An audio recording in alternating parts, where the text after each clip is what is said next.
Alright, welcome back. This is part 2 to recreating Jurassic Park in Jurassic World Evolution 2.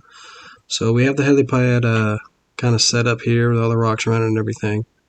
I should have looked at the picture I found for the thumbnail for the first video before I made it, because I didn't make it as accurate as I could have made it with the thumbnail picture I found for the first video. So I might have to come back and change the helipad. But I think it still looks pretty decent. So now that we have the arrival point, the next thing I'm going to do here is I'm going to try to make the dirt road, dirt path from the helipad as they enter the island and get to the park. So we're going to have to use the dirt tool, the dirt paintbrush, try to make a road and a path here.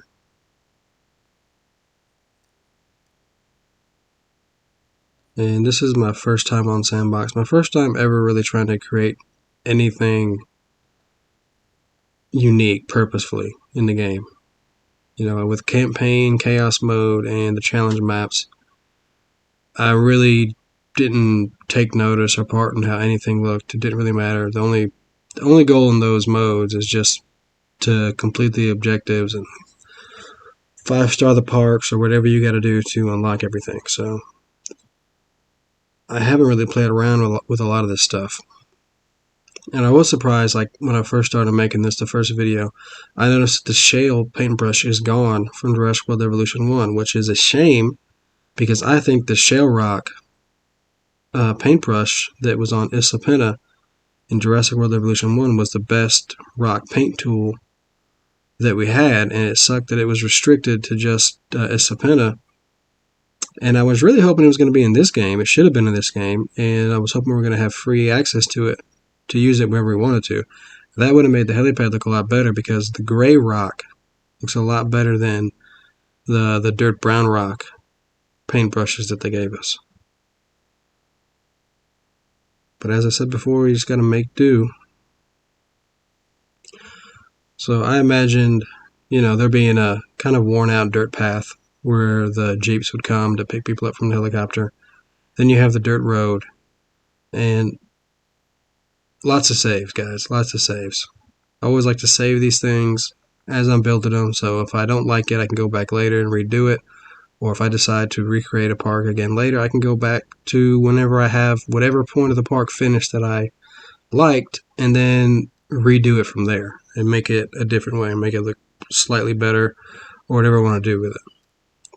Also, whenever they were coming into the park on the dirt road, the hills were high around them. They were like they weren't in a valley or anything like that, but you can see whenever Hammond is talking to Gennaro and everybody in the Jeep, that you can see like the hills next to the road, and they're also muddy and dirty and everything.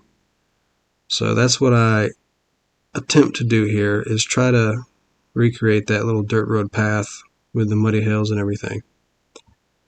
But again, you can only get so accurate with these tools, and the building space is very limited. Again, they didn't need to make it this limiting. They could have backed the wall up here and gave us access to this entire cliffside to change it however we wanted to, because they had the little cliffside there, and if you could have just put the dirt along the edge of that cliff path, it would have worked perfectly. But we don't have access to it, so we have to try to make our own little raised hill along this dirt path that I made.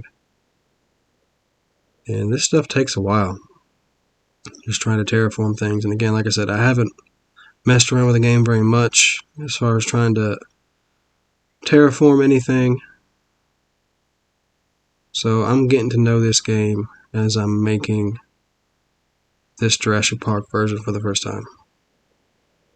So, you know, on this side, I started using the slope at a little bit higher slope ticks over here on the options, because I didn't know how high I was going to make it. I haven't used none of this stuff before. But in the end, I think this looks pretty good. The entrance with the helipad, the dirt road, and then I'm going to make the fence and the arrival gates that they come across, as best as I can anyway. And I think it looks pretty good whenever I get done with it all.